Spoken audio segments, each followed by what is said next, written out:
A water meadow beside the Thames, June 1215.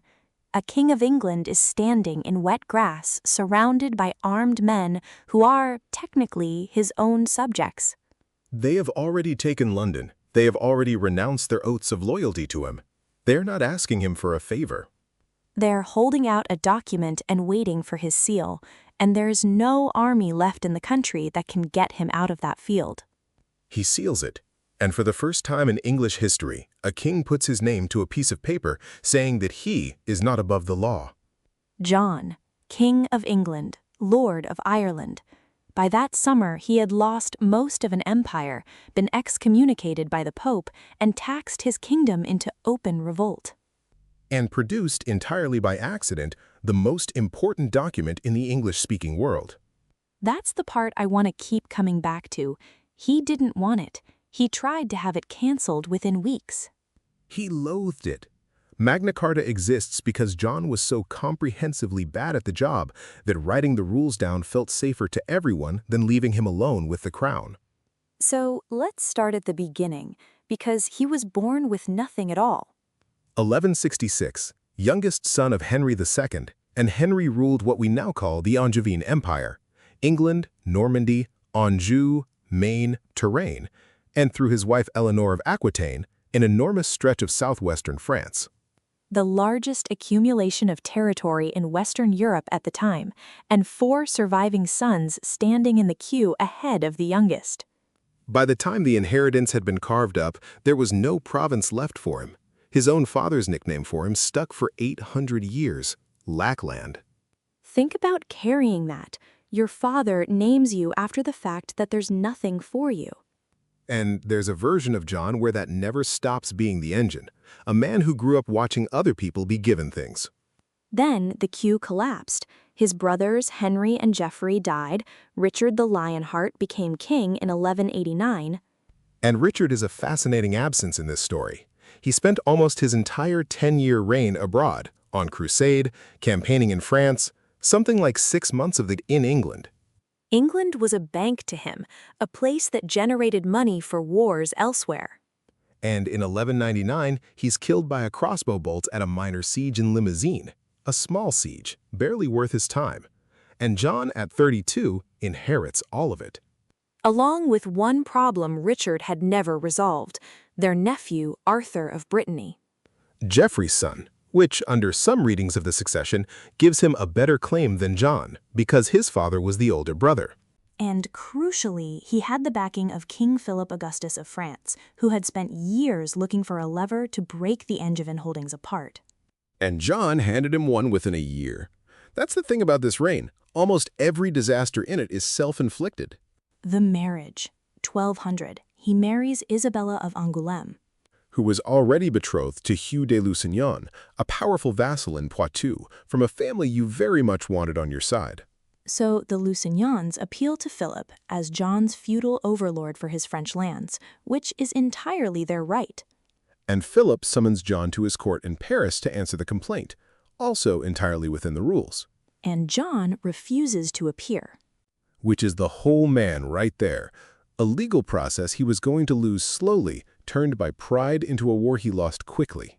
Philip declares his French lands forfeit and invades, completely lawfully by the standards of the day. And here's the surprise.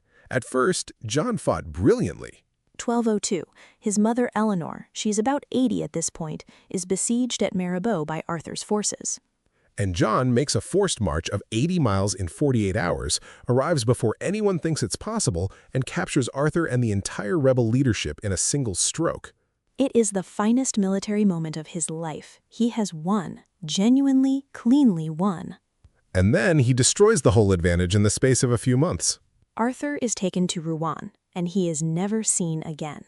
Nobody knows. There's a chronicle account of John doing it himself, drunk, and putting the body in the Seine with a stone tied to it. There's another of a gaoler refusing an order to blind and castrate the boy. None of it can be verified. What can be verified is that a 16-year-old prince went into a castle and did not come out. And that is what actually loses him Normandy, not a battle. Because the barons of Brittany and Normandy look at that and conclude they are serving a lord who kills his own kin. And once your nobility believes that about you, their willingness to ride out and die for you simply evaporates. Castles start surrendering without much of a fight.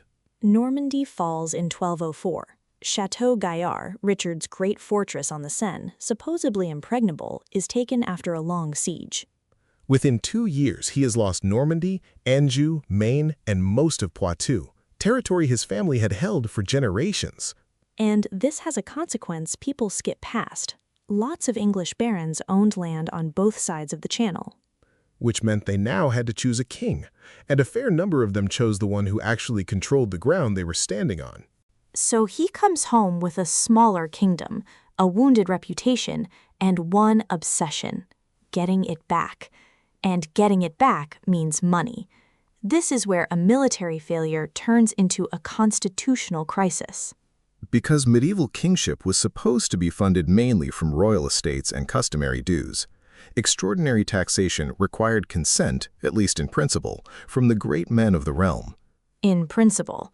And John went at the kingdom's wealth with an inventiveness his contemporaries found genuinely shocking.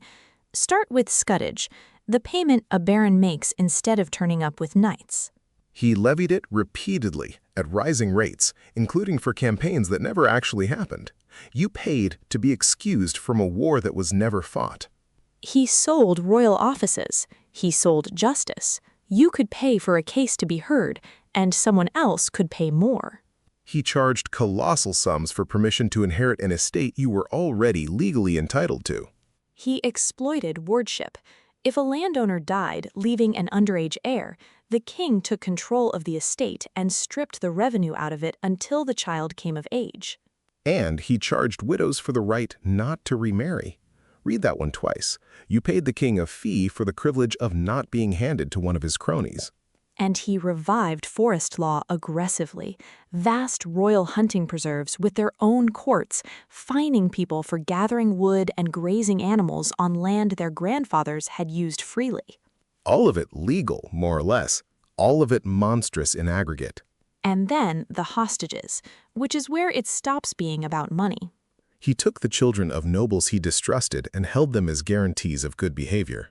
That in itself wasn't unheard of. The de Brosses case is what broke it. William de Brosses had been a favorite. He fell from grace over a debt and possibly over knowing too much about Arthur. His wife Matilda and their eldest son were imprisoned. Windsor or Corfe, the sources differ, and according to the chroniclers, they were left there and starved to death. There's a detail in one account of how they were found. I won't repeat it. It circulated and every baron in England heard it. And nothing did more to convince the baronage that this king's anger had no floor to it, that there was no rank, no service, no loyalty that made you safe. And, having alienated his nobility, he then picks a fight with the Pope. 1207, a disputed election to the Archbishopric of Canterbury. Innocent III cuts through the mess by appointing Stephen Langton, a serious scholar and a man John had not chosen. John refuses to admit him to the country and seizes church property. And Innocent responds with the interdict in 1208, which is a strange and terrible weapon and worth explaining properly. It shuts down the church. Bells silenced, no public masses, no marriages performed in church, the dead buried in unconsecrated ground without rites. For an ordinary person in 1208, that isn't an administrative inconvenience. That is your child dying unbaptized. That is your mother buried in a ditch. And in 1209, Innocent excommunicates John personally, and John holds out for 5 years, collecting the revenues of the vacant bishoprics the whole time. He made a profit from the spiritual desolation of his own kingdom. Then, in 1213, Philip of France starts assembling an invasion with papal blessing, and John reverses completely and instantly. He submits, accepts Langton, and then does something genuinely extraordinary. He surrenders the kingdoms of England and Ireland to the Pope and receives them back as papal fiefs, paying an annual tribute. He makes himself the Pope's tenant, which sounds like total humiliation. And was, in fact, one of the cleverest moves of his reign. Overnight, his most dangerous enemy becomes his most powerful protector. Attacking John is now attacking a papal vassal. Hold that thought because it comes back at Runnymede in the worst possible way. So, money extracted, church squared, invasion threat diffused. Now he launches the great campaign to recover Normandy. And it comes apart in a single afternoon. The 27th of July, 1214, Bouvines in Flanders. Philip Augustus destroys the Allied army, the Holy Roman Emperor Otto, the Count of Flanders, the whole coalition John had spent a fortune assembling. John's own offensive in the south had already stalled. He wasn't even at the decisive battle. And that's it. The empire is gone permanently. 10 years of extortion, of widows' fees and forest fines and hostage-taking has bought precisely nothing. And that is the moment the barons run out of patience, not the cruelty, the failure. Which is uncomfortable, isn't it? If Bouvines had gone the other way, we might not have Magna Carta at all. In the spring of 1215, a group of them formally renounced their homage. That's the feudal equivalent of a declaration of war. And they demand a Charter of Liberties reaching back to a coronation charter issued by Henry I over a century earlier as their precedent. Which is a shrewd move. They're not proposing something new, they're claiming something old that he has stolen. John stalls, and in May, London opens its gates to the rebels. And with the capital gone, so is his position. There's no army coming. They meet at Runnymede, neutral ground, deliberately, between the royal castle at Windsor and the rebel camp at Staines. Over several days, with Archbishop Langton mediating, the man John had spent 5 years refusing to admit to the country. Which is a wonderful detail. They hammer out the document later called Magna Carta, the Great Charter. And now we have to be honest about what it actually says, because the mythology has grown a long way past the text. Most of its 63 clauses are narrow and technical, fish weirs on the Thames, standard measures for wine and cloth. Specific grievances of a land-owning elite protecting its own privileges. It is not a democratic document. It says almost nothing about the peasants, who were most of the population. It's a cartel of the rich negotiating terms with the richest man in the country. And then, a handful of clauses do something that had never been written down in England before. No free man shall be imprisoned, dispossessed, outlawed, or exiled except by the lawful judgment of his equals, or by the law of the land. To no one will we sell, to no one deny or delay right or justice. Scutage and aid require the common council of the realm, which is the seed of every argument about taxation and consent for the next 600 years. And then Clause 61, which is the astonishing one, a committee of 25 barons empowered to seize the king's castles and lands if he breaks the terms. A legal mechanism for rebellion against the crown, written into a document the crown has sealed. No king was ever going to live with that, and John didn't intend to. He seals it in June and writes to the Pope more or less immediately. And this is where his clever move of 1213 pays off horribly.